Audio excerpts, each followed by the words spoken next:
chapter 33, Ayin Beis, volume 1. We begin the Maimer Barashei Chatshechem, Pasha Pinchas, Maimer 9. Maimer 9, Friedrich Rebbe summarizes Maimer 9, the beginning of the summary of the beginning. Be'eses spheres is Chalkus Mailo Mata. Then the 10 spheres, there's a division of higher and lower. I mean, there's gradations, there's levels. So, a new section begins here. It's all within the discussion of Eris Primim, of Eir Primi, internalized and integrated energies, which, as we discussed, is the structure of existence. Eris within Kelim. And the Eris and the Kelim are tailored to fit perfectly with each other. And the human body, the human being, is the best example. A healthy human being is a seamless flow between Eris and Kelim. A healthy person, the energy is flowing, the containers are working, the energy gives life to the containers create the functions, and they work together, they feed off each other, and everything flows smoothly. God forbid something is unhealthy, there's an example where Eir and Keli become not compatible. And that can be, the Eir can be compromised, the Keli is compromised, however we understand it. So the Eris Primim was discussed. Also we discussed at length, and this was the conclusion of the last Maimer, was that these Eris Primim are rooted all the way in the highest levels, what's called Eses Spheres Sagruzis. God envisioned the structure. He envisioned the structure, and that's Eses Spheres Sagruzis. No actual spheres there, but there is already the Eir HaBligvul is Meshayir Atzmei B'Kayach. He envisions the structure that will come. For it to actually emerge requires a tzimtzum, two tzimtzumim, as we discussed. Tzimtzum, the concealment of the Eir HaBligvul, which has to be almost complete, and there's the tzimtzum, the miut, the diminishing of the Eir HaGvul, that it should be distinct entities. So the Kav has a certain similarity to the Eir HaGvul that is higher than before the Tzimtzum. So we have both elements in Atzilus, that Atzilus has a thing of Gilead Helam, it's revealing which was concealed. That's in generally the Eir does that. The Eir is transcendent, the Eir is in Atzilus. Even to the Kav, all the way to revealing even Eses Spheres Sagruzis, it does gives us a picture of what God envisioned, with all the different examples he used. And then there's the Chiddush Yesh Ma'ayin of Atzilus, that the structure is new, especially the Kelim. The Kelim are a new entity meaning they're a distinct entity, they're not just reflecting the source. And in that sense there's a Yesh Ma'ayin. And even the Kav, even Eir has a Yesh Ma'ayin L'gabe Bligvul, L'gabe the source in the Bligvul, that there's infinite possibilities, or even beyond spheres altogether. There even Eir has a distance. So constantly there's distance and closeness. Later, as we in chapter 309, he discussed that as well. The two elements to it. That on one hand there's the closeness, on the other hand there's the distance, and you really need both all the time. So at the end of the day, we're going to learn that Eir B'chlal, in general, Eir can reveal even the deepest sources, even Atzmos itself. But for all practical purposes now, Eir HaTzilus, Eir HaGvul, the finite energy, is infinitely distant. Like he says, Atzilus, as distant as Atzilus is from Asiyah, Yesh Meishen Erech, Atzilus L'gabe Asiyah, Ein Seif is even more distant from Atzilus. So this is talking about how we're beyond Atzmos. Atzmos is completely beyond us. But then, on the other hand, we will learn later that Eir reveals even that part of Atzmos that's completely beyond. But for practical purposes, right now, that's not where we're at. Right now, we're discussing it in the context of this Gilead Helam, Yesh Ma'ayin, and even Eir is very distant from the Bligvul of Eir, even though it has a certain similarity. First of all, it's Eir, it's energy. Secondly, there's the energy of the Gvul. And finally, discussed the three levels in how this Eir evolves. Eris Primim. First level is Eses Spheres Sagruzis, the hidden spheres. Antu Chad V'lei B'chushbon. Everything is joined together there. Everything is abstract. That's level 1. He called that Nukuda. the point.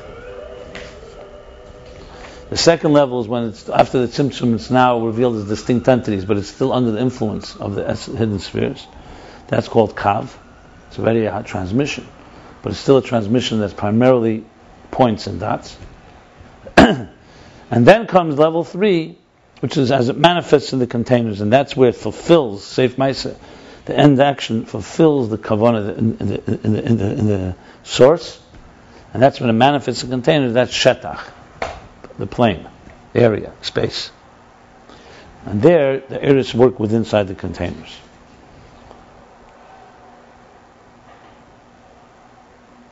And in Aveda, we work our way up.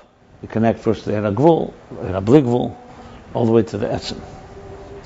So now we begin page 54, Maimer, Discourse 9. Ubarashi Chetchechem takrivu Eila Lashem.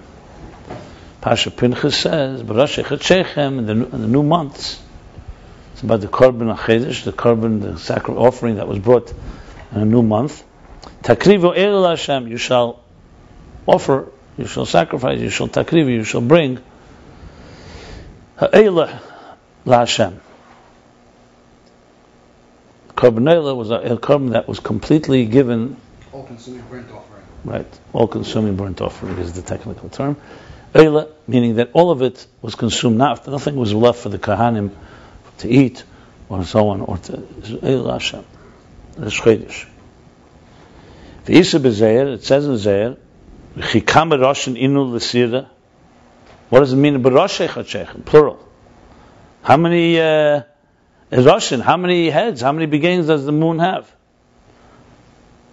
Well, less Reish l'sira el shamsha. The iu Reish l'gabo. The moon has only one Reish, only one source, one root, one head. It's called the sun. That's compared to a Reish. Compared to this is the Zeir's question. So Rosh Chachechem. So Reish Chedesh means the head of the new moon. Chedesh is from the word Chidush Halavana. The head of the new moon. What's the head of the new moon? So he's asking, what's the Rosh Chachechem? How many heads? It's an interesting way of putting it. Does this moon have? Meaning the moon cycle, lunar cycle. As it's known that Sira, the moon, is the level of malchus.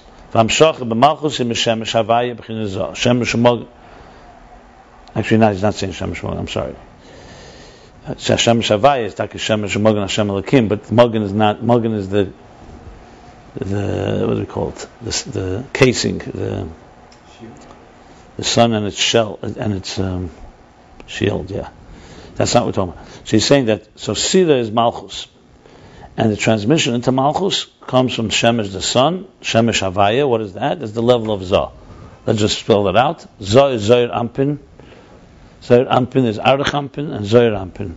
These are Kabbalistic terms from Zohar of the structure of the human being and the structure of Atzilus. So you have Atik Yemen means it's removed. Arach Ampin means a long face. These are Partsufim. A Partsuf is a full configuration. It's like say a face. A face is not just eyes and ears, it's a full body thing. So there are 5 Partsufim in Atzilus. There's Atik, Arich, Moichin, Zoh, and Malchus. So it goes like this. Okay, then comes the Moichin, which is the intelligence. Then comes Zohar Ampin. Zohar Ampin literally means the small face. This refers to the 6 midas. Chesed through Yesod. Chesed, the word Tiferes, that's a Ched Yesod. Zoh. Generally it's the Mashpia.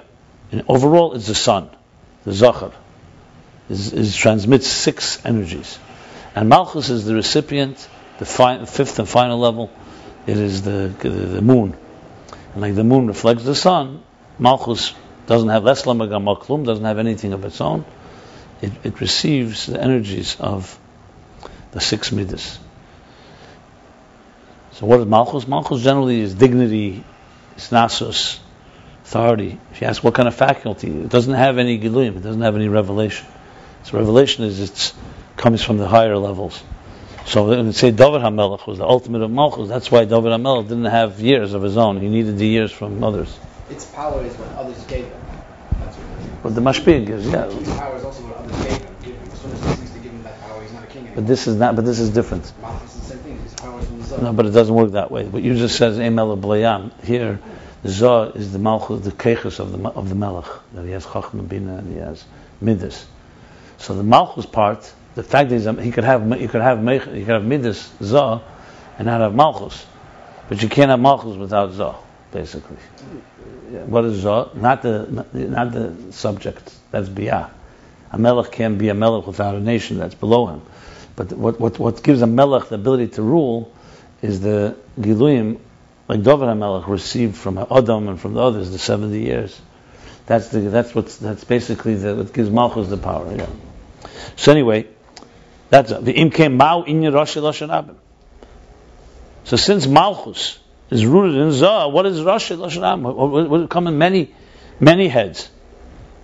Now, obviously, the pasuk is referring to every month, the 12 months. Rosh Hashanah means the 12 months of the year.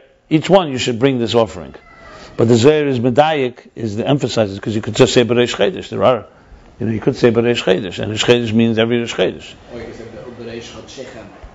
Okay. Okay. V'im came out in Rosh Hashanah. El Rosh train b'kol yarchav v'yachad in Yaakov v'Yosef. This is continuing the Zohar. The Zohar says, what is Rosh? Train, 2. Every month has 2 levels, Yaakov and Yosef. What is Yaakov and Yosef? He's going to explain now. Migdash Melech is from the students of the Arizal commentary on the Zohar. So he explains the Yaakov Yosef zeh Tiferes v'Yisod. Yaakov is Tiferes, so that's the 3rd level of Zoh, and Yisod is the 6th level of Zoh. So in other words, in Zoh itself, Zoh Rampin, Chesed Gvur Tiferes, Yaakov is Tiferes, and they're both Kavam Tzoy, just for the record. So like Malchus is. Chesed and Gvura are right and left. Netzach and Heid, right and left. Tiferes, Yaakov, goes straight to Yesod, which goes straight into Malchus. That's what it says. That's what it says in Migdash Melech, and that's the Zohar's answer. Rashi Train, that what does it mean? That the root of the Shem, of the Levana of Malchus is in primarily the 2 forces of Yaakov Yosef, Tiferes and Yesod.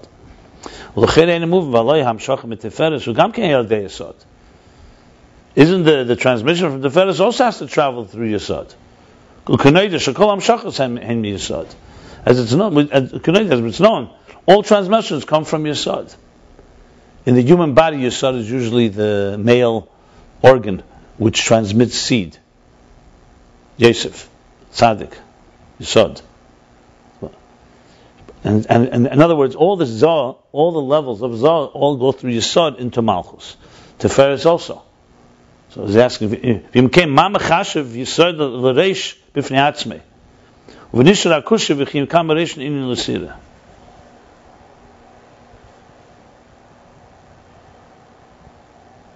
Why is he should be saying "Why mechashav is Tiferes l'reish b'fnei atzmei"?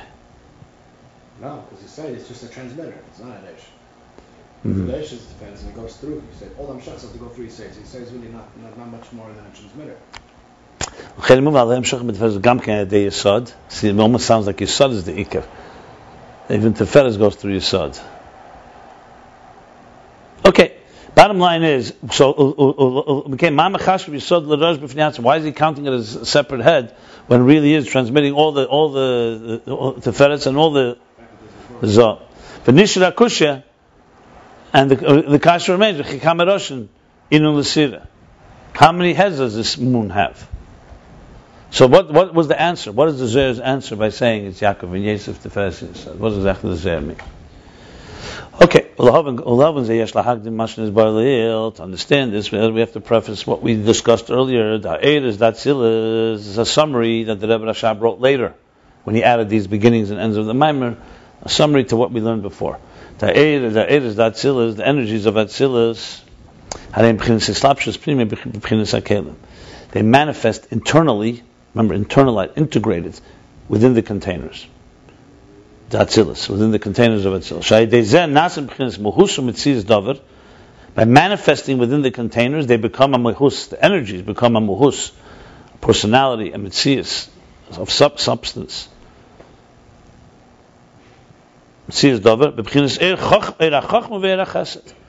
Now a level called the energy of wisdom, the energy of chesed. So in the soul, you could argue, and say, it's not yet shaped like the Esespheres Hagnuzis, or the level after the Tzimtzum. But once your brain is functioning, once the mind has settled in the brain, and just like vision has settled in your eye, the power of vision, not just the eye, is now become some type of defined entity that has muhus and mitzias.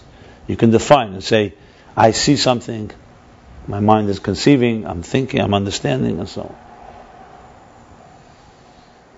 This is all a summary, and the reason for this is as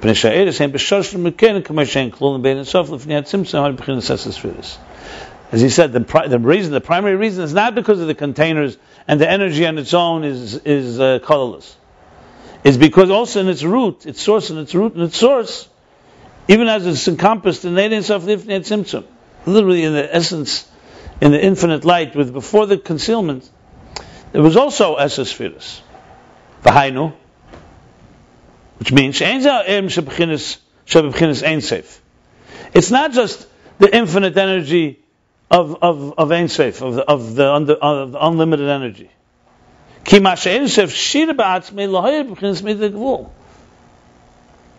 This energy that's defined in its source is not just bli gvul.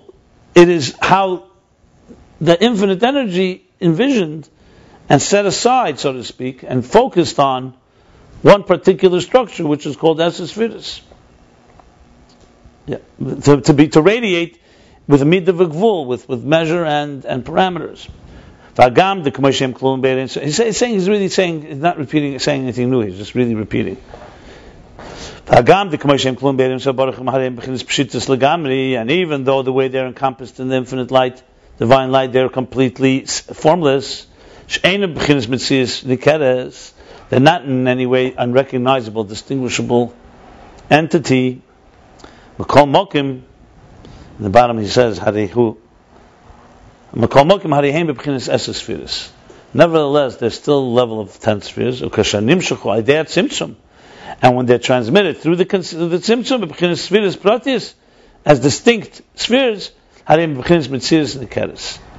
they then become distinguishable, definable entities. Al-koponim, just at minimum. Even though then they're still also relatively formless, substanceless. Like the kav is made of what? Of points, of dots.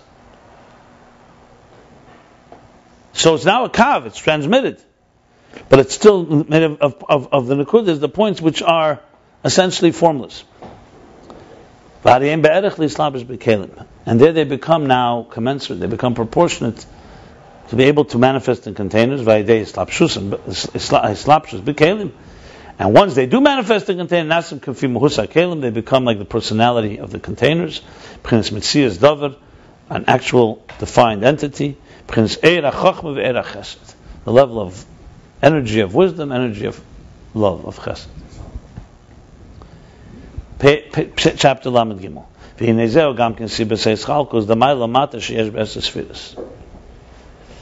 Remember, he's dissecting the structure of existence.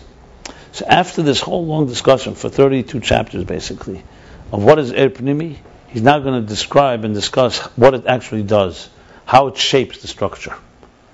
So really, we discussed so much more the engineering room, where Pnimi comes from. And now he's going to describe what Pnimi actually does. What is it? What is the definition of structure? What does it mean when we say there's a structure? So we know there's a structure, Esespheres. We know there's Nekud, Kav, and Shetach. Now he's going to start explaining the concept of space, spiritual space. This level, meaning the Pnimi level, is also the reason for Yischalkus D'Mayla Mata Sheyesh B'Esespheres. It's also the reason that there is a distinction, a division of higher and lower within the 10 spheres. What is the reason? The reason is the energy is rooted in Esespheres Agnuzis, in the hidden. So just like the reason why it manifests in containers because it's rooted in 10 spheres, the same thing is why the spheres are structured with higher and lower. Shahari Esespheres, that's still the same. It's So you're going to explain. Because that's the spheres Atzilus are structured as higher and lower. Ma'ila Mata is higher and lower. In physical space, higher and lower, something's on a second shelf, on the first shelf, doesn't necessarily mean that which is on the higher shelf is higher. You could have a higher entity on a lower shelf, technically. But space, as we understand it, like you say, someone's taller, someone's shorter. Moshe Rabbeinu went up on Mount Sinai, and God came down on Mount Sinai. What does this mean exactly? Where was God before? Is God not down here? Is he on the mountain? Is he in the clouds? And he physically went down, God, and Moshe physically went up. It's not just a metaphor. So the answer is, because physical space that we consider higher and lower is a mirror of spiritual space. And when we look up, we say, we look up to heaven. It says when you're davening, you're supposed to look, your eyes should be up, right? And your heart down. Why do we look up? God is not here. We're not going to find God in the sky, because metaphorically, human beings, when we think of something higher, we think of something superior. It's greater than us. So in a sense, it's like looking up to. You say, I look up to someone. I stand up for them. I respect them. So the physical is really just a reflection of the spiritual. So it's not because God is more in the sky than he is on earth. But the physical idea of higher and lower originates from spiritual higher and lower. So the interesting twist is that what we know as mukim, higher and lower, not necessarily reflects true spiritual superiority. In other words, a taller person doesn't necessarily mean he's a more spiritual person. But in spirituality, when you say something is higher, it means it has more spiritual or more energy, or it's the source for a lower energy. He's going to explain what Ma'ila Mata is. But bottom line is... It's closer to its source. Yeah. Well, that's the reason of it. Like, for example, the ultimate discussion is the kav is a line. A dot, the kuda, is no Ma'ila Mata. When you look at a dot, at a point, what's the top, what's the bottom of a point? It's like a circle. There's no top and no bottom. Once you have a kav, a line, transmission, you already have the top of the line is where it starts the transmission. The bottom of the line is where it ends. Remember, he spoke in Vav, there were two ways to explain the transmission of the kav. One that it actually gets weaker or gets down to, as an example, to students lower, and the other one that it just a transmission that reflects the teacher. But the bottom line is, a kav is a sign of gradations. But let's learn it inside. So it says, chochma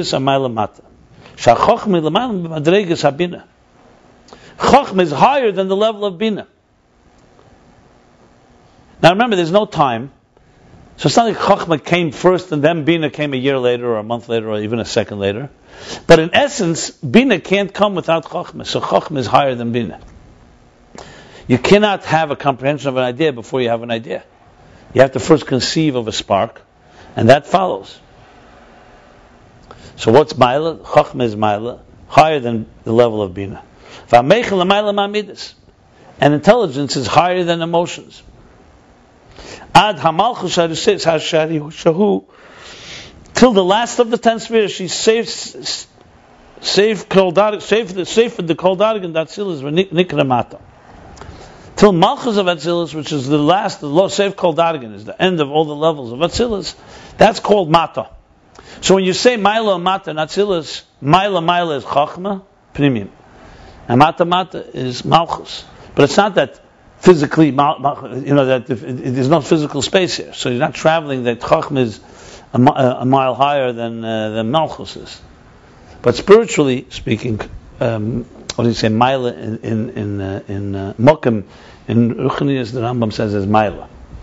It's quality. The quality of chochma is superior to the quality of bina. Superior meaning higher than. If you recall a few chapters back, remember he spoke about bechinas achreina of Ein Sof? Chapter Chof Zayin. There too, it's even harder to understand. Yeah, that's even higher. But there too, he made the very big point that when he said something is bechinas achreina and Ein Sof, he didn't mean achreina in any physical sense. It means it's the lowest level where God, the blig vul, possibilities, envisions one defined one. I'm just comparing it for. That's malchus. The be'erein sof atzuma lo yashin yamayla mata. In the infinite light of Atzmus, there's no higher and lower. Like it says in Eitz Chaim in the beginning, Terem, Shenatzalu Natzalim, prior to the emanations being emanated, there was one indivisible, simple, seamless energy, light, and had no mailomata, no higher, no lower, no reish, no safe, no head, no end. And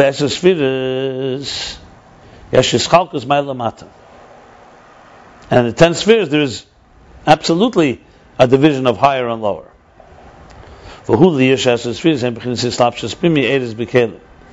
And the reason for this is because the 10 spheres are manifest energies within containers. And that's why the energy radiates in them commensurate, proportionate to how the containers are receptive, containers are structured, are formed.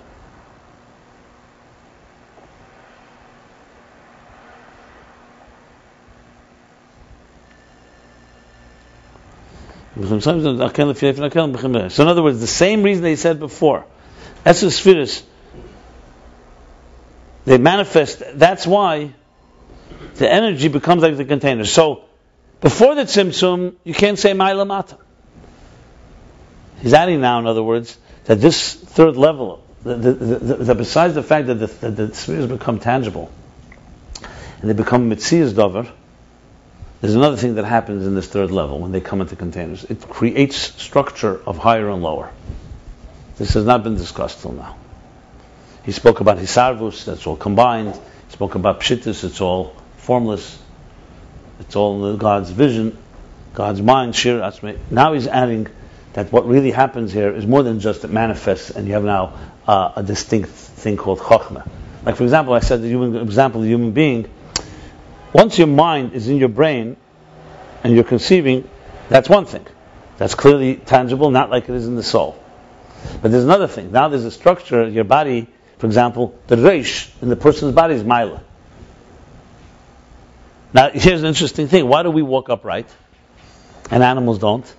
Because by us, moichin is elyon in ruchnius, so our highest part in ruchnius is actually our highest part physically.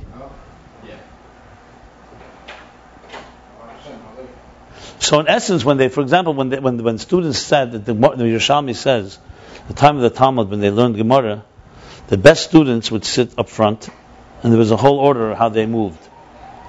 In other words, the person who was actually a superior student was closer to the top. Today, you can be close to the top, and not necessarily you may have gotten there by executing someone or doing other things that not necessarily earn your way. So bottom line is that now he's adding this whole structure element of higher and lower, not just defined, distinct chochma bina, but that there's a relationship between them that is considered higher and lower. And this is because the energy manifests in containers. That's why a container, which is more subtle and more ethereal, the energy radiates within it in an increased fashion. That's a higher level. And a container which is more definable and more of a structure, it's not as refined and subtle and ethereal. The energy there comes in a more diminished state, that's called mata, something lower. So think of the body. He's probably going to use this example, but I'll just say it. In the head, besides the fact that the brain is there, you have sight, you have sound, you have taste, you have smell, you have taste, power to speak, you have the central nervous system. So the containers of the brain are the most refined. For example, take the heel as an extreme example. The heel is structured to be able to take blows, to be able to hit the ground and not it buffers. It's a buffer, and the heel is made. The muscles in the heel, the skin in the heel is. If you would, God forbid, take the material for which a brain is made and put it by the heel and put the heel in the brain, you know what would happen. Your brains wouldn't work, and you wouldn't be able to walk. So every container is according to what needs to be done. The function of walking on earth, on the ground, requires a certain type of anatomy. And even there you need garment, a shoe, to blunt the blow. A brain, on the other hand, is a very subtle force, and it's conducive to the power and energy, and that's why there's a lot more energy in it, and that's called Maila. So he just defined the formula for Maila Mata. Maila means where there's more energy and a more refined container. So it's Eris and Kalim. A more refined state is Maila, a less refined state, where it means the Kali is not as refined and ethereal, therefore less energy, that's called Mata. And now he's explaining. And the container of chochma is far more ethereal, far more subtle and sublime than the container of bina. He's going to explain it. Kamoi. Like, for example, when you are comprehending a particular subject. When you begin the comprehension, the idea, the sikhli, does not yet come fully garmented, so to speak, fully enclosed, fully manifest. As we see practically. That in the beginning of the flow and the transmission of an idea, it doesn't yet come with many words, many letters, and not in many different idioms. It's not yet fleshed out, so to speak.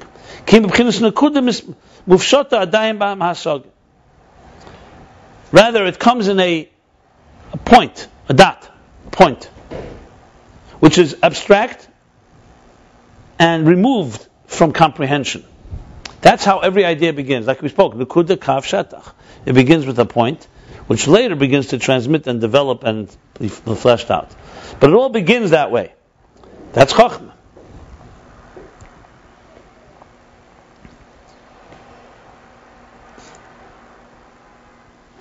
And even though this point encompasses everything that will come later, because all the details that later express itself from in comprehension, where do they all originate from? They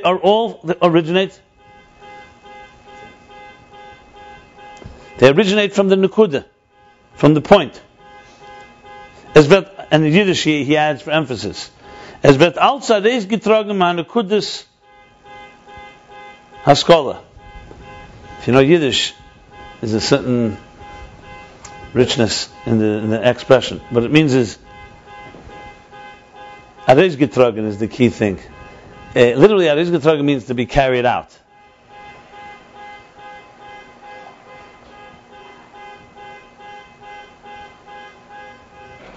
But basically, the point being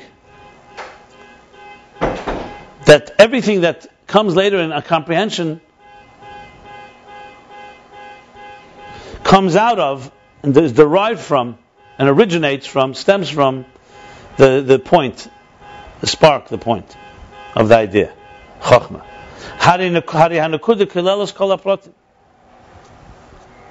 The point, the dot, encompasses all the details. So it's a question on the table. We just said that chochma is more refined than bina, as we see that in the beginning of the flow you have less containers, you have less letters and words and ideas. And now he's saying, but really everything that comes later comes from this point. So the answer is makom mokum. Not really a question, he's just explaining. Makom mokum. Nevertheless, by nakuda einam nikorim hapratim klal. Nevertheless, in the point, you cannot recognize in any way the details at all. The only thing you recognize there is the I would say the synopsis, the what's the word? The germ of the idea. That's what you recognize, like the seed. So it's true, everything's going to come out of it, but at that point, it's a point. So it is much far more refined than when it's going to come out in details. And he goes further. V'gam chacham gadol l'kodem et la'atzmei apratim shabanekuda. V'gabi chacham gadol, by a very wise person, by a great wise person, it's recognizable, but distinguishable by him alone, l'atzmei himself, hapratim shabanekuda, the details that are in this point. That when a new haskalah, a new idea falls into his mind, falling is the precise word he's using here, naful. Like an idea fell in. It's like a flash of an idea.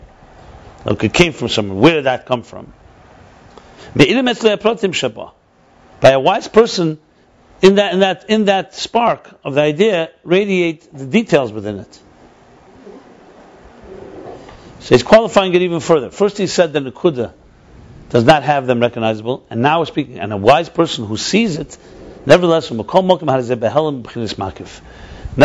it's concealed, and it's a form of makif, meaning it's not internalized. You can't, it's not broken down yet. So it's in general terms, it's like an all-encompassing form.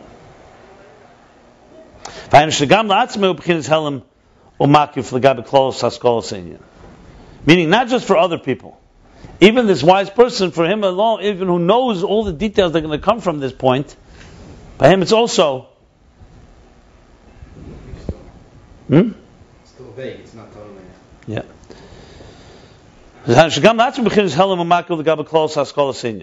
Also by him, it's still concealed and hovers, not internalized, compared to the compared to the actual understanding of the concept. And that which we say, that when it reveals only a point, a spark of this idea alone. This is sure, certainly, that there's when that point is revealed, it definitely does not have many letters in existence. And also not many idioms, many, not just examples, many applications in which the idea manifests.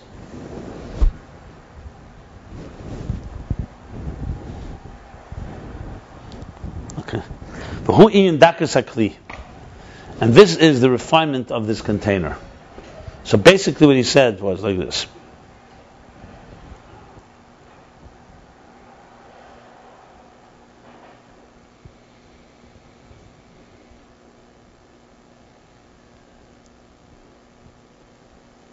He's just explaining how the birth of an idea comes in.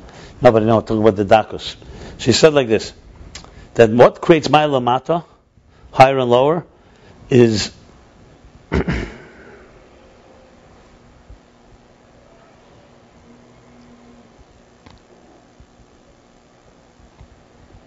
is the refinement of the container. A more refined container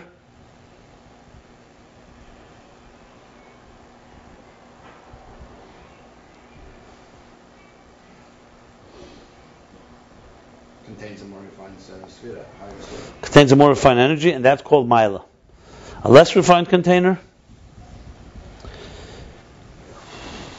is a diminished form of energy, and that's called Mata, lower. So that's what he's saying here now.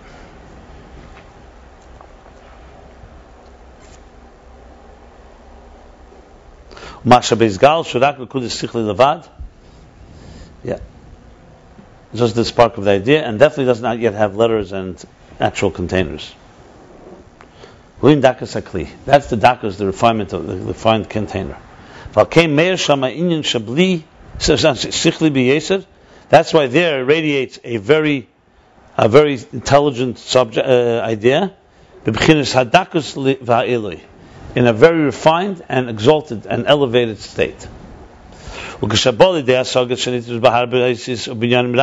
when it comes into comprehension and bina, where it's grasped with many different words, letters, and many different idioms and examples and applications. All of them are in a form of grasping, confining, and holding on to, and appreciating and comprehending. But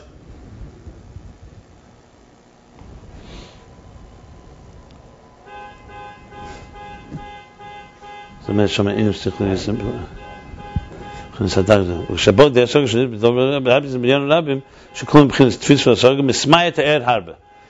when it comes into this level, where now it's coming into many words and letters, meaning the containers are not as refined, the energy becomes much more diminished, increasingly diminished, like we see practically. That when you comprehend and understand the subject, even though you understand it more than you did in the chochma. We see that the refinement, the subtlety of the eira seichel, of the intelligent idea, becomes concealed.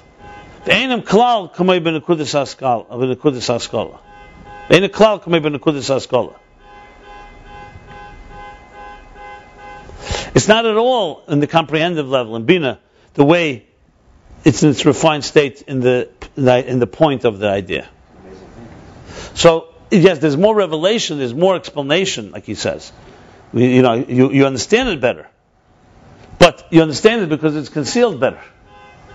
Also, because it's more. So yeah. So it's not anymore on the same level as it is qualitatively. Chochma, in other words, that's the word I was looking for. Qualitative height. The Maila Mat, it's qualitative Maila. Chochma qualitatively is higher than Bina. And he's explaining why. Because the container is more refined, etc. And the way you think is more refined.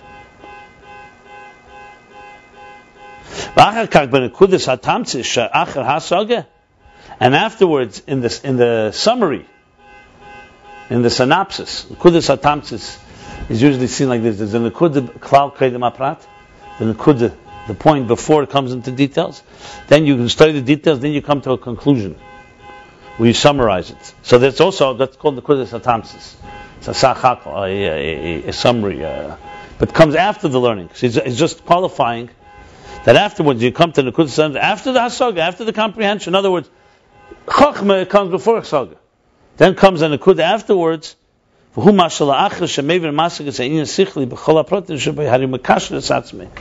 What is this? That after he understands and comprehends the subject matter in all its details, he then binds himself. So he says, interesting, before he said also, there's faket. That means here's tuk means he commits himself. He commits himself. El etzama inyan sichli, to the essence of the subject of this idea. Eichshu musig mikol hasagas pratis. He goes back to seeing the bigger picture after he has all the details. How it's understood.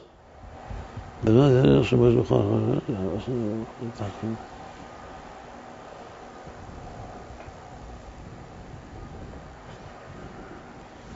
was able to grasp all the details. He comes back to that same thing, that was how it's understood from all the details. And then he's just qualifying again. Then returns, this is like the Eid al-Kolon in a way. Then returns the subtlety that was there in the beginning. So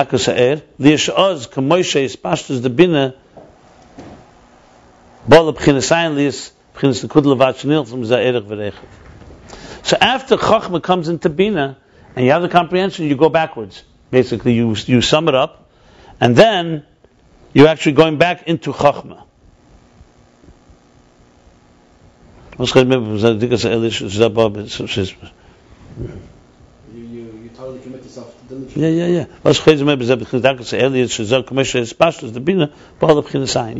This is so bina on its own is much lower than qualitatively, because it's coming into letters, into words, explanation, then chochma.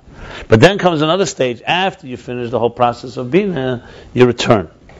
And Bina returns to its root, the chochma. Right, that's what he's saying.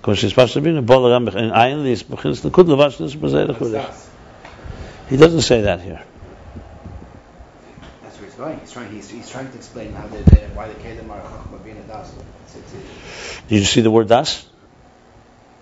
I knew you were going to say that, but this is what he's trying to explain the kelim ma'lamata. Listen, and the Rebbe Rashab doesn't mince words. There may be a very strong reason he doesn't say das, and I can tell you the reason. Once you learn it, you'll understand. He hasn't said das once yet. He says era chesed and era chochma.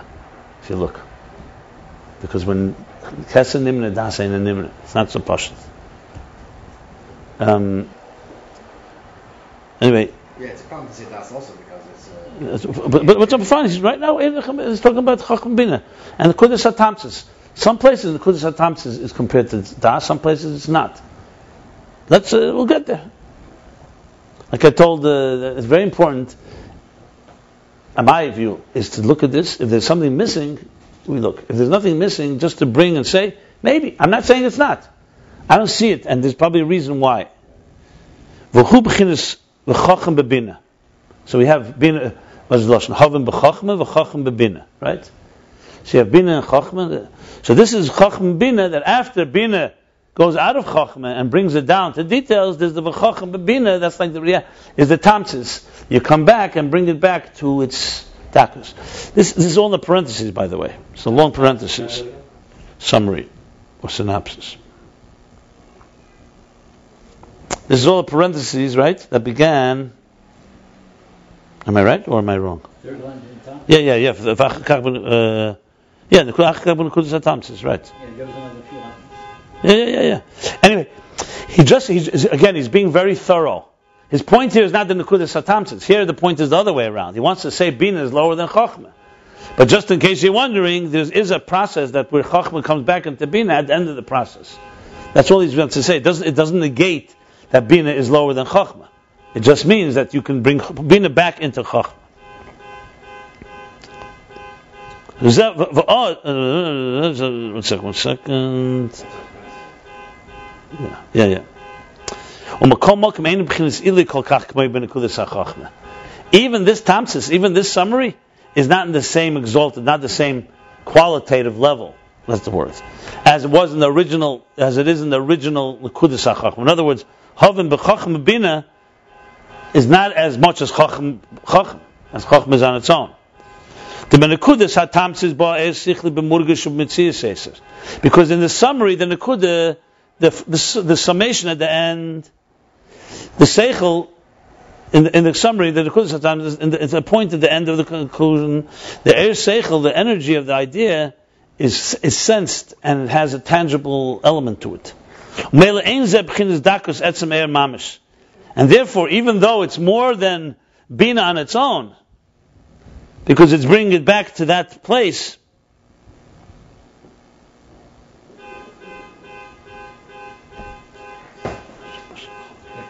nevertheless, it doesn't have the same dakus. It's not the same refinement of the essence of the energy as it is in the point of chochma.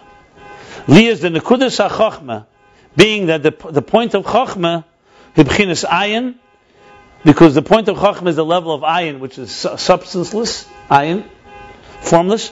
Shekedim lahayesh, that precedes the yesh, but that precedes the defined substance of the idea. V'nekudas ha-tamsis, just shut the window. That's the best idea, if you don't mind. V'nekudas ha-tamsis, and the point, that's the summary, hu masha yesh nasa ayin, and that's where the yesh becomes like an ayin.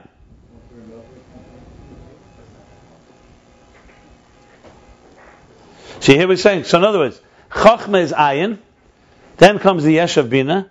The tamsis brings the yesh, brings it to ayin, but the yesh coming to ayin is not like the original ayin, which is always more refined and more subtle. V'hainu li is the nekudas hatamtzis bo min ha'asaga.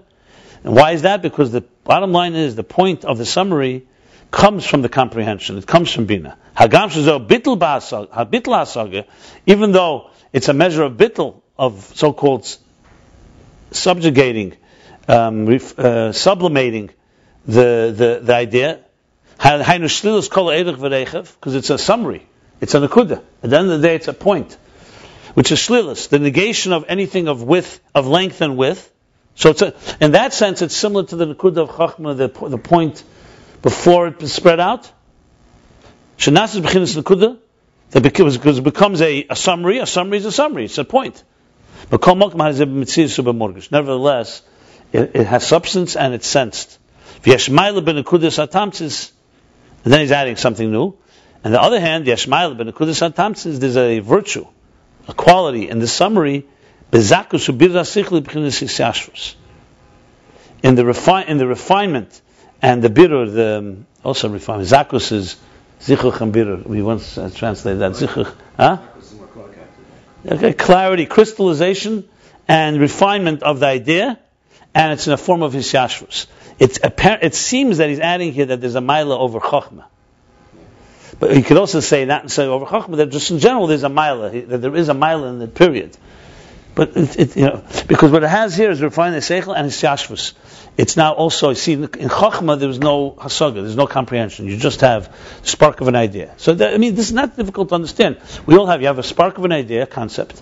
That spark is, precisely because it's a spark, it is so concentrated and so refined, but also means you're not going to understand it very well. At that point, it's still very, it's vague.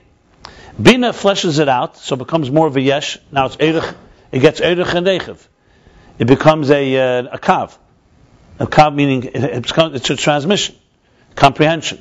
But here, now the containers are less refined.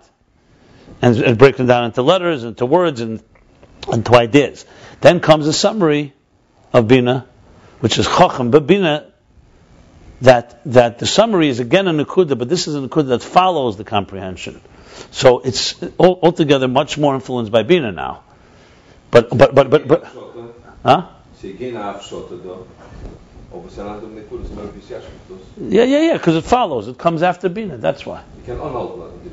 Yeah. You can hold the Nekuda. Right, correct. Like it says elsewhere. All this is a parenthesis about the idea of a summary. So now we're going to know what a summary is like. The word they introduced before, concentrated. Yeah. That is actually the literal translation of the word tamsis. Concentrated, yeah.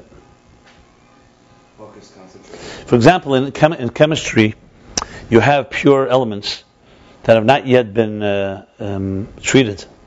So they have the core element, but they have to be turned into a laboratory, into something that you can, let's say, use medication. And then medication, they make, let's say, a lot of it, then they have to concentrate it into pills. That concentration at the end is a whole different level. That's after the processing, and now it's usable. Whereas the original point is not usable. It's either too pure, or an extract, or it's too intense. So you have this example in different frameworks. Okay, fine. A concentrated extraction. And all this is because, according to commensurate, proportionate to the container, is what radiates the air in the gili. So we have, since Bina, the container is a Binadikan container. It's one of comprehension and fleshing out and ideas, which means there's a lot more yesh. There's a lot more me understanding it, and more examples and so on. So the energy itself is not of the same quality as it is the chochma, and that's precisely why it spreads out, and that's why it's not a concentrated nikud. B'chein hamidus. Now he spoke about chochma bina, now he goes to the midas. V'chein hamidus, and the same thing with emotions. Shakelim b'chinas mitzias davar u'b'murgish b'yeser. The containers of midas are even more than intelligence. They're even increased substance and even more sensed and tangible. The klosin amidas in hergish atzmi dainu hergish mitzuyuse. Here you have this like a summary what midas are. What is midas? What is the general thing of midas? It's hergish atzmi. Now it doesn't mean hergish atzmi meaning atzmi as an etzem. Not hergish atzmi like a hergish of essential hergish. Hergish atzmi means hergish zich. You sense yourself. V'hainu, that's what it says, the hainu, hergish mitziyusei.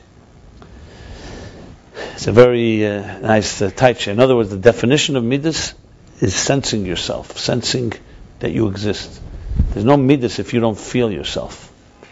Whether it's love, whether it's fear, whether it's other midas, they're all, I am sensing something.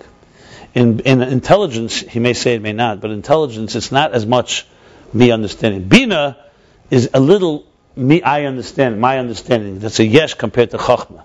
But chochma is completely not about you. It's about an idea fell into your head. That doesn't mean you can't turn. It doesn't mean you can't become arrogant with an idea. But midas, its fundamental nature from the outset is I feel. Seichel doesn't say I have to say I feel. Seichel can say I observe something, a situation, and I'll tell you objectively. We're not talking about where there's matas. I'm not talking about sheikhet, where there's a bias or a bribery. Seichel can look at something and even tell you, something. It can't tell you I like it or I don't like it. It could tell you if you do this with it, this is what will happen. If you do that with it, that will happen. But Seichel doesn't say I like it or I don't like it. There's no I. Real Seichel is an objective observer that what's the word I wanted to do? Examining and evaluating an item or a person or an idea. Then the midas say, based on what you told me, I like it, and I'm going to do something about it. In other words, if you had seichel without midas, you have a computer. A computer can't say I like it. A computer can say, this is what, if you go this path, this is what will happen. If you go this path, this is what will happen.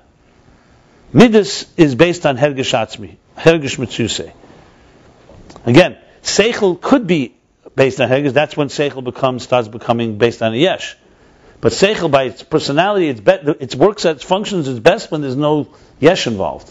When you don't want to find out that I was subjective about the subject, and that's why I understood it a certain way. You want to know the subject without any bias. Yeah. Like love. That he loves something. He loves anything.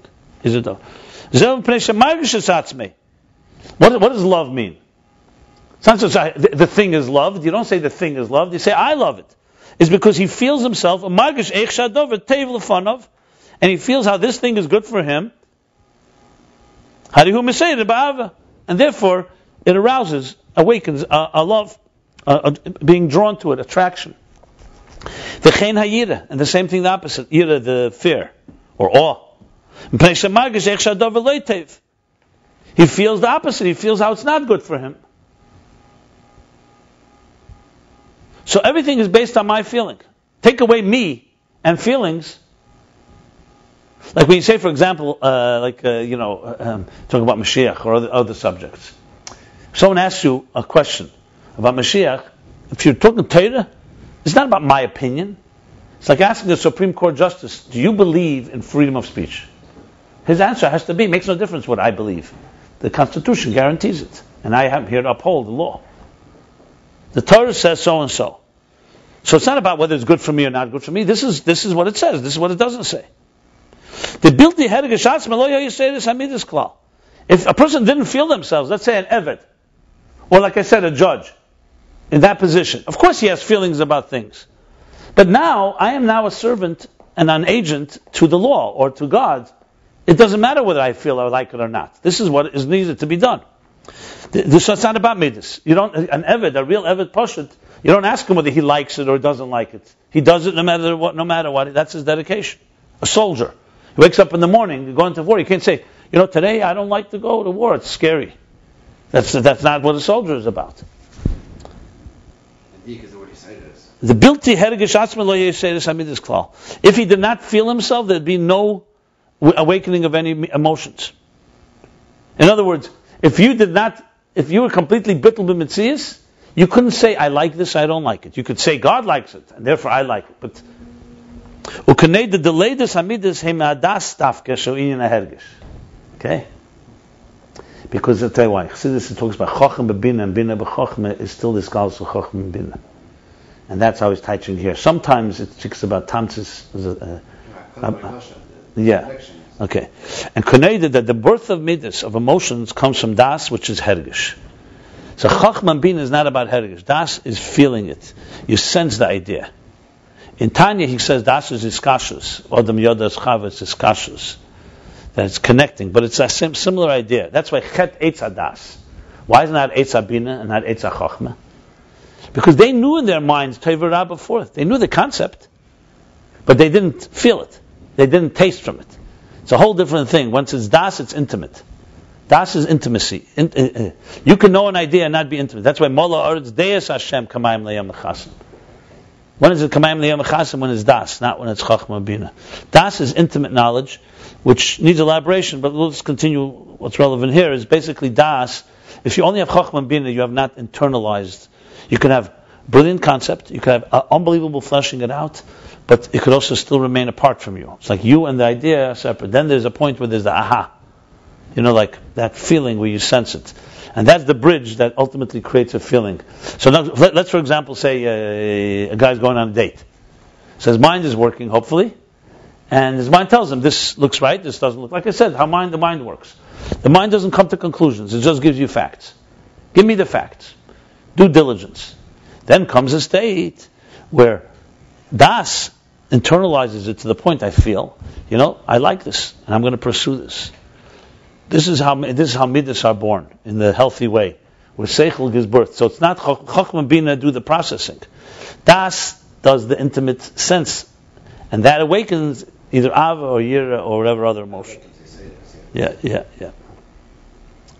The gam shemevim b'seichel ech shadover teiv im ein le'shayches el hadover. That when he has bina, maven, you see, when he has bina, when he understands a concept, how the thing is good, if he does not have a connection to the thing, if his soul was not precious to him, that's the union of feeling yourself. To want, to desire this thing that's good for him, he will not awaken to love for it. Even though his mind tells you this is good for you, if he doesn't allow, or for whatever reason, das doesn't come into play, then it's like okay, fine, it's a good thing, but it's not. I'm not connected. I'm not in. Which you have very many times. You have people who understand that someone says, "You understand it's good for you." Yeah. So why don't you act on it? I don't know. I'm not interested. Oh, that's why dafam das. First of all, das means you have to think about it a little more than just like if children don't have das. So they have understanding, but they don't have commitment because they don't have das yet. So the child could be a genius, you could have a prodigy, but you don't have that maturity of commitment. And that takid, you don't want them to commit to most things. They're still working it out. So chochma bina is not the final process. So what happens if a person is already an adult, is supposed to have das and still a child? That's what you're asking. So how do you stick das into somebody? Well, I don't know if you can inject it. A kop kam nicht darufstall. But the point I want to make is the following. No, I understand. Yeah. You have to first identify what's the block. Is the block in the chochma bina to das? Maybe it's fear of not being committed. People want to stay. There's a lot of reasons. You have to go through the usual suspects. So the bottom line is like this. The bottom line is, this is a very psychological piece. So essentially, I was going to say something.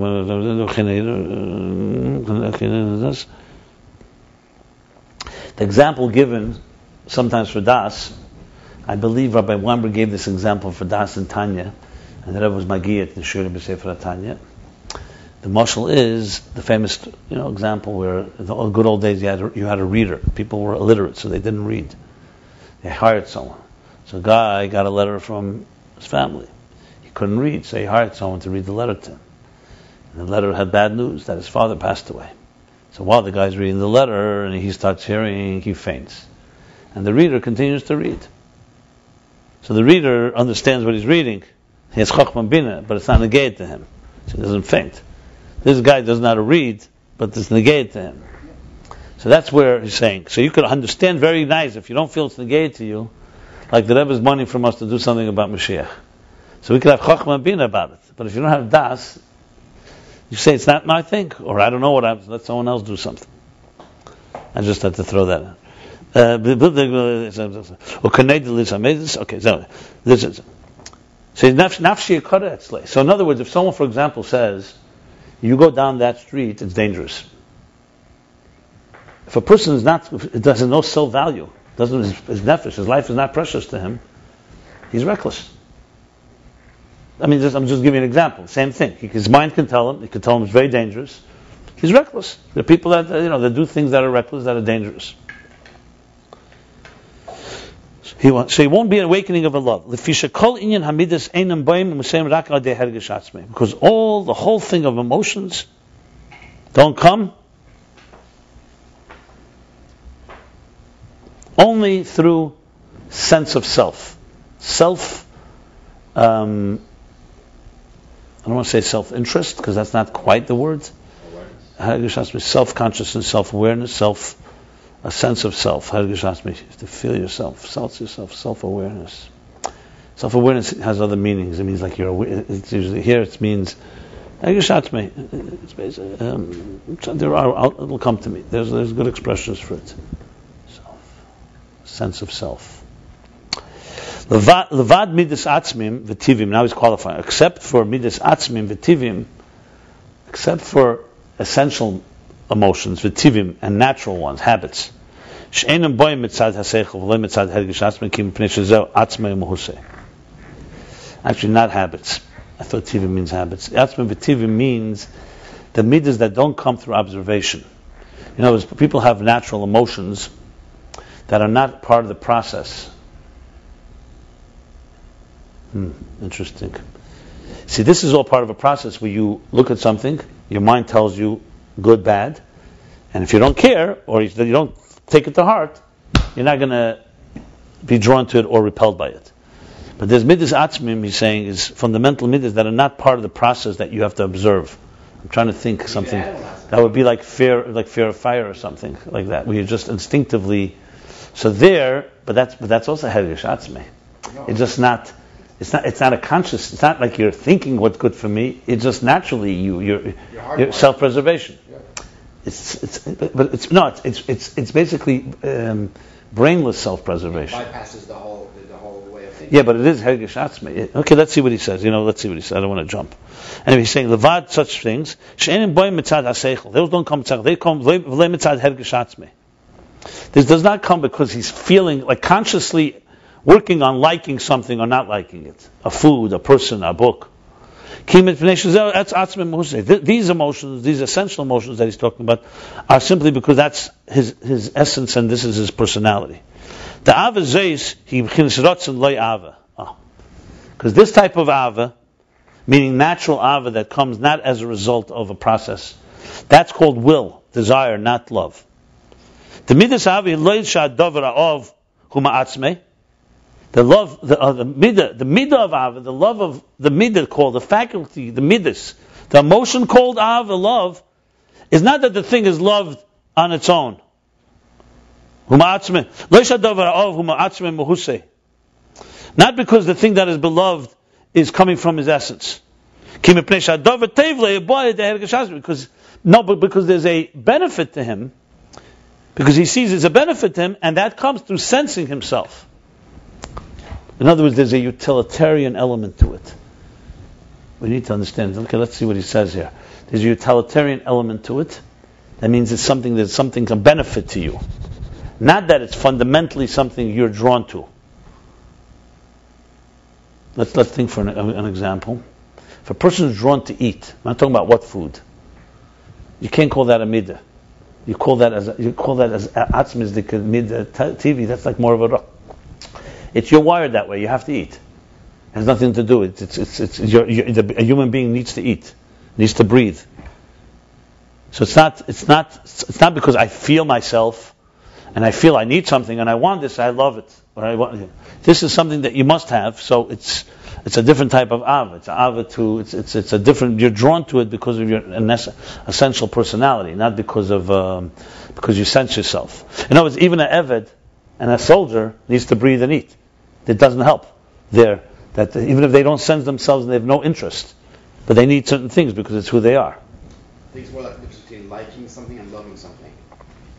When you like a piece of steak, you like a piece of food. It's not because you Yeah. You weigh the options. I don't know. Like and love by me are both very similar in this. Here, you love someone because there's a benefit. Okay, fine. Anyway, the avazaysim b'chinas rotzon le'ava the mitzvah the leishadavar over matzim, but kim pnei tevle, because this thing is good for him. That's why uba and that comes from feeling himself and sensing his needs and desires and preferences. This is not a preference. The avos tivim. It's not a preference. It's what he is. He's wired that way. Yeah. This is all explaining how midas is more yesh and the kelim are more mata than the maila of meichin. So we spoke about chochma, bina, and now midas.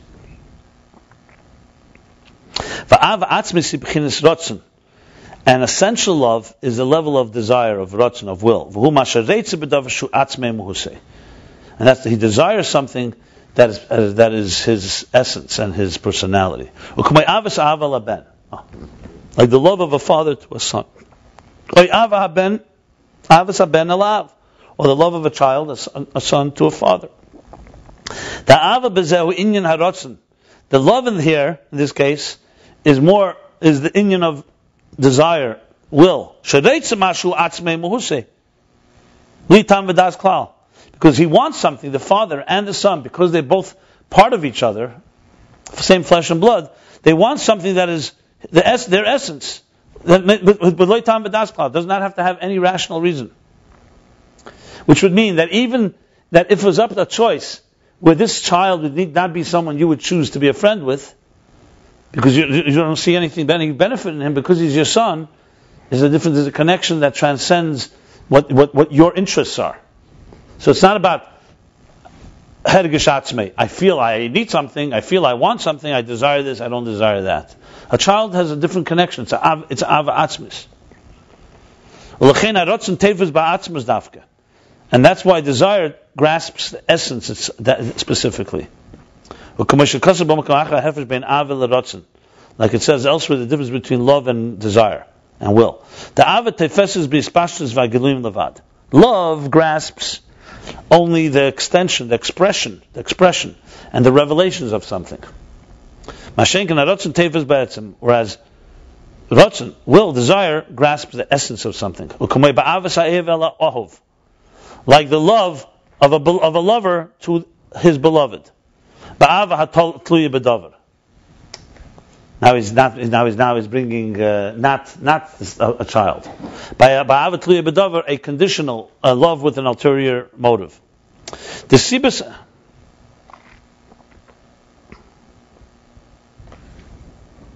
Which one is this? Is like a father? No, because it's not tluya b'davar. Which one is he referring to? Rotz? Okay, let's see what he says. The sibus the reason for the love is because he transmits to him kindness and goodness. Or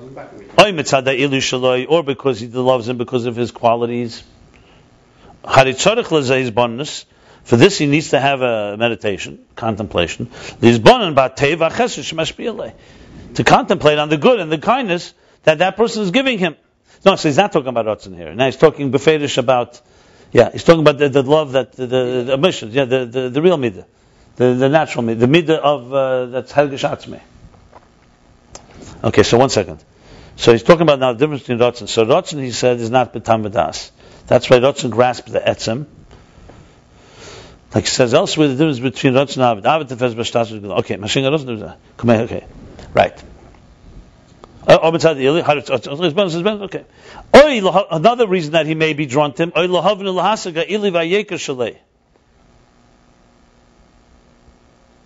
what threw you off because Mashinga Ratzon should be in parentheses.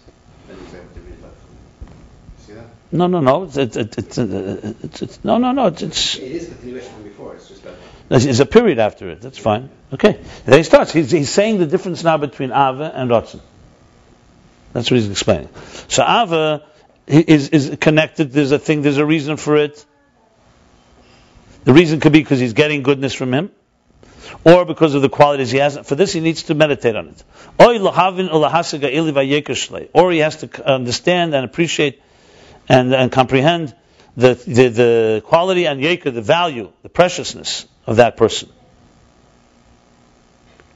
Through that, he has love. What is the oil of hasik? Different than zbanan. Yeker shalei of himself. What is this line different than the line before? The sibus mashpilim is oy mitzada ilu shalei. Oh, that's the two oyes. Okay, I got it. No. Oy mitzada ilu shalei.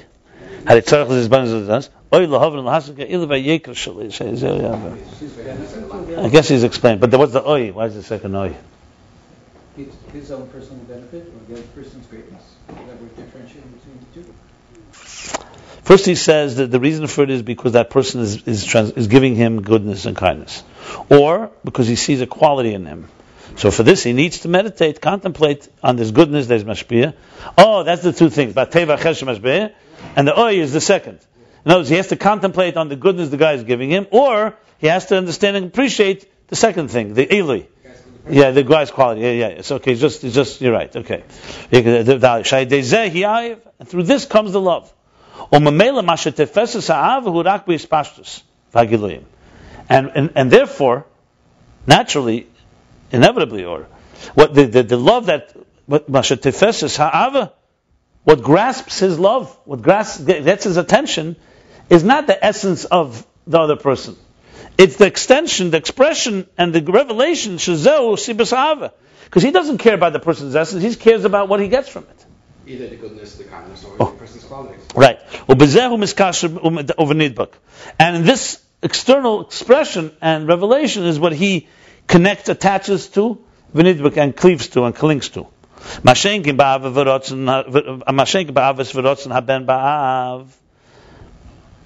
In contrast, the love and the desire of a son and a son to a father doesn't need any contemplation. Because the ratzon, the connection, the desire to be with him, love him, is not because he's giving him goodness and kindness. Or because he's a special person and there's a quality that he appreciates. It doesn't mean he doesn't have that. But that's not enough reason. No, I'm saying even, of course, if a father could have that, and then it's more additional, but it's not based on that, conditioned on that. But because it's his father, which means it's his etzem, this is his essence. And this ratzon grasps the etzem. So ratzon and ava are completely different things. It grasps the person himself, and not the giluyim, because it doesn't matter whether he has giluyim or not, because it's not about his benefit; it's because of the connection. He's adding how ratzon is connected to etzem and midas is connected to giluyim. This, of course, is ma'alamata, because ratzon is the highest. Then comes chochma, then bina, and then comes midas. So he's going through the whole map structure here. Okay. He grasps the essence itself, not the revelations. The question is, what time is it? It's a very long chapter, I see. We'll go for a little more. And the same is, spiritually speaking, the midas ava he shabai days bonus by elivatev belakusu midas chazdi v'tuvi is baruch. That the midah of ava is a very sadistic piece. Make very clear something here, very clear about that loving God, v'hafta shasham l'kacha, is not the essential connection. That's why it's a mitzvah. It wouldn't be a mitzvah if it's just, you don't need a mitzvah, you don't have to tell a son to love his father. It becomes from the contemplation in the ilui, in the quality and the goodness of elikus, of godliness, of midas chasde v'tuvi baruch, and in the virtue, attribute of kindness and goodness that God does. Shaha kiruv, but the vekes bezeh, the closeness and the connection to it and the clinging to it, this you're connecting to the divine revelation that is revealed. That's the whole point of it. It's revealed because you're either appreciating its quality or you're appreciating what it's doing for you. But the rotzen, the desire that's rusa de liba, rusa is rotzen, rusa de liba, the inner desire of the heart to connect. Teifes ba'atzma and say Baruch Hu, grasps the essence of the divine, infinite divine. Mili b'shamayim v'imchalecha fatzti. Mili b'shamayim, the Alter Rebbe said, I don't want anything but, what's the Pashta Taich? Huh? I really know the deeper Taich. Mili. It's always the deeper Taich. Mili b'shamayim. I don't want your shamayim, basically. What's habich from dein shamayim? Mili. Who do I have in your heaven? The imcha lecha fatzti. And imcha, that which is in addition to, I don't want, I don't desire. I don't know if that's the Pashta Taich, but that's how the Alter Rebbe teaches. She'ena reitze be'eres v'giluyim. Doesn't want to have energies and revelations, lights and revelations. Rather, it wants to have the infinite divine light, the essence. That's why you could have rotzen, this desire, even when there's no love. Going back to the mashal, like the father and the son. Even when the son is not proper, is not appropriate. Is not living. In Kidduboy, right? God forbid. The Ozlo Yesh is Galus Ave love, because then there's no revelation of love to him because he's not behaving properly. You can't love that.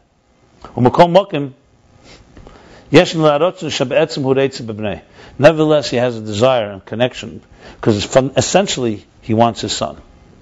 Back to the mashal, the nimshal. The same is an example for above. The b'chin is va'af gam zeis. The ksiv, I'm sorry. The ksiv va'af gam zeis loy ma'astim v'lei galtim. Even though they rebelled. Right. Loy ma'astim, you did not become mius. You didn't become ugly, unbecoming. You didn't become repulsed. V'lei galtim is repulsed. Gila.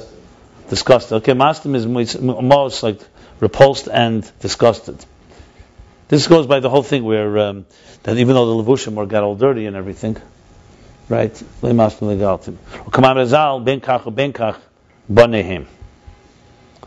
the Chazal say that this way or that way, no matter what you do, you're my children, you're my sons. This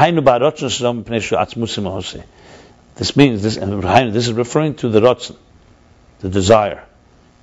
That is an essential desire that comes from the essence of the children. Yeah. But midas ha'ave, however, the midah, the emotion of love, that comes from a reason and is dependent on you feeling and sensing yourself and your needs. And the same with all the midas. This was Ava and Yiri discussed, but he's saying now all the midas, all emotions are specifically through feeling yourself, sensing yourself. There's the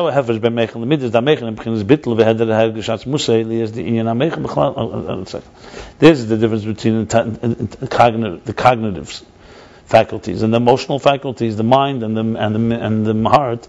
The mind and the emotions and the feelings. We said this earlier, but now we're spelling it out. Intelligence, the mind, is fundamentally bittul. And the opposite, heder, the negation of sensing yourself. Because the concept mind, in general, is that you're elevating and you're connecting to something that's beyond you.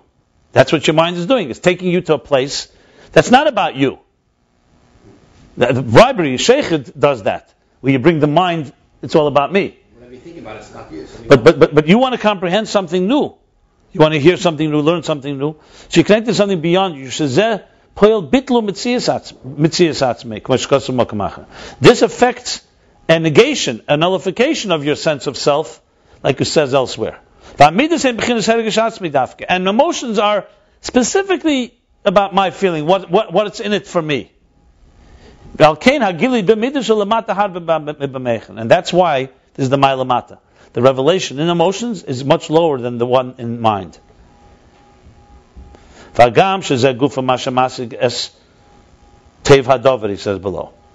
And though this itself, that he comprehends the goodness in it, where does he comprehend it? In the mind.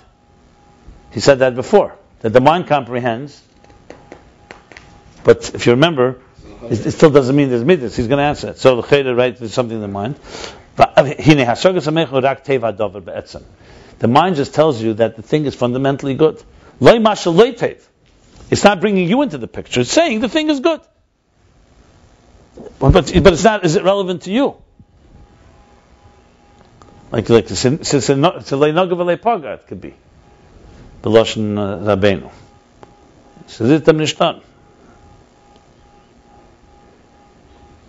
So look, it just tells you about the quality and the preciousness, the value of the thing. And when it comes in emotions, is only one thing, that it's good for me, that it's good for him. An additional point, the appreciation, the comprehension of the goodness of the thing is only the second answer, is only the outer level of the mind. And primarily that the mind says is good is primarily the emotions within the mind, which means it's not abstract thinking, but the mind is already thinking about goodness of something. Because the essential mind, not the external part of the mind, is just appreciating and comprehending the essence of a thing, not the goodness of the thing, meaning its impact on others. Just that what he comprehends, the thing itself, the essence of the thing. And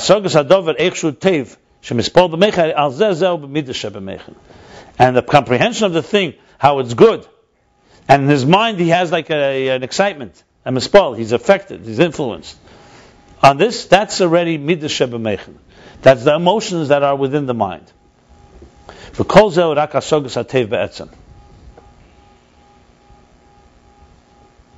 In the mind, all of it is understanding the essential goodness. In the midas, the emotions comes the feeling, how it's good for him. In midas comes the feeling how it's good for him, the thing, and through that comes the awakening, the arousal of the emotions of as it says elsewhere. Should we continue? What do you want to do? Should we stop? I think we should stop. Yeah, because you have the kids also. Okay, we'll stop here. We're in the middle of chapter 33. We did page 54 through the middle of 56. And we shall continue.